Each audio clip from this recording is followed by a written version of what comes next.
ndombokumbira wenzeve dzenyu zvino nokuti vhangeri riyaratanga manje. Kwanzi Adamu mumunda weEdheni achiri ega, totirai vaBhashura 9, haana kana chimwe chete chaakatadzira nyadenga. Chivi chakazouya pave paya kwasikwa vahosi Ivha mai vevanhu. Ndovane hama dzimwe dzatinadzo nanhasi uno mudzimba dzedu, ndobvira kaiva hama dzedu dzenguo refu.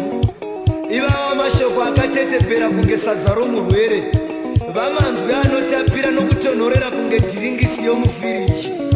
Ndokunyengerana nenyoka yainzi dhiabhurosi paya, zvikanzi iwe muchero wamunorega uyu uchi. Ibva akadyawo, ndokubva ati uchest.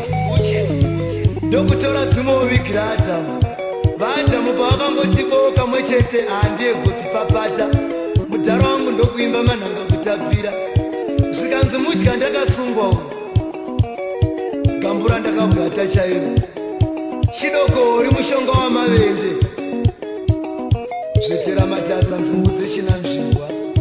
Vaviri vachipedza kudya, ndokutanga kutsinzinira zvimaziso kunge murwere ari kuvekurwa siye nachiremba. Havo vokwereketerana. Zvikanzi iwe ona hatina kusimira, ndiye mudondo pocho vonosonanidza mashizha omuonde kuti vasimire. Asi tinoona kuti Adhamu mazuva aya aikwanisa kutaurirana naiye Mwari musika vanhu pachake, achimuona namaziso ake. Ko wakakona neiko kungovhunza mubvunzo umwe chete kana miviri hayo kuti angoita yainonzi self defense? Dai ndirini ndaitirai. Inzwa kuti ndaibvunza kuti chii. Inzwa. For how long have I been in this orchard as a bachelor? Question marking guy. What sin did I commit before this woman was created?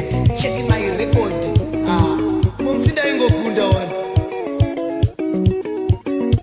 Dai basigo, nyika iyo ino, ringa dairi risangore michero, mujandike. Dai basiri vana mai, nyika iyo ino, ringa dairi risangore michero, mujandike.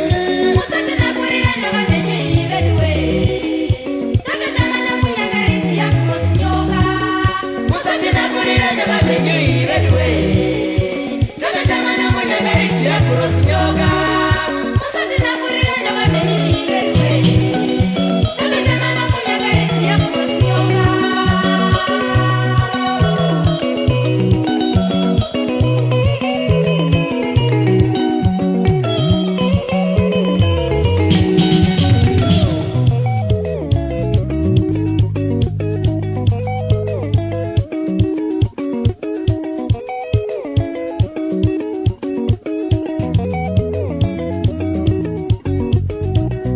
Ngatifambire mberi nevhangeri tione. Vamwe venyu vangangopindwa nepfungwa dzokuti Adhamu akakasira kupindwa nechindoendawo, akaita zvezimutevere ndokuvagudza dungu. Asi ngatimbozvibvunzai varume, vangani vedu mudzimba vanganzi naamadzimai avo, vai baba Tombi ndiitirewo chakati, vakaramba. Tose tinoonekwa tichigutsurira misoro, kuteendera pamusoro chaiko, nokuti rurimi rwavanhu ava rogara runotapira. Right. Iye zvinezvi ndera kuti mumwe nomumwe murume kana mukomana pauri ipapo, ungotarisana nomusikana kana mama vari padhuze newe. Mavatarisa here? Musatya henyu kutarisa, nokuti ziso haribicho munhu. Tarisai chete. Munoona here kuti kuvakwa kwakaita vanhu ava vane yainonzi pachirungu attractiveness, yokuti maziso ako kungovaona chete anobva aguta. Zvino Adhamu ndiye waizodiwa.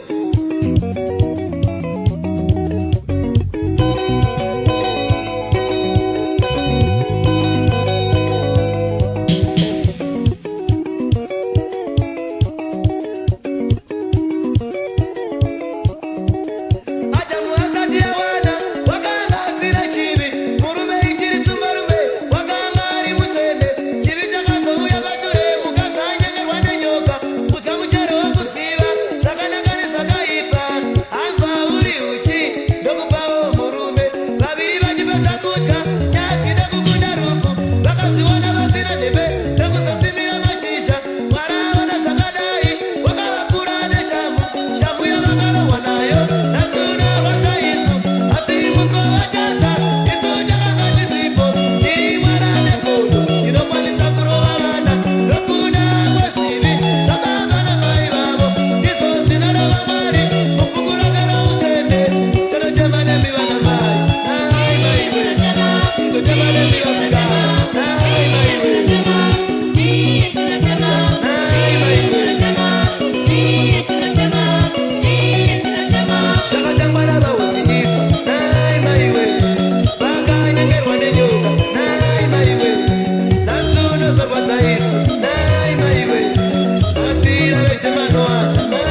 iwe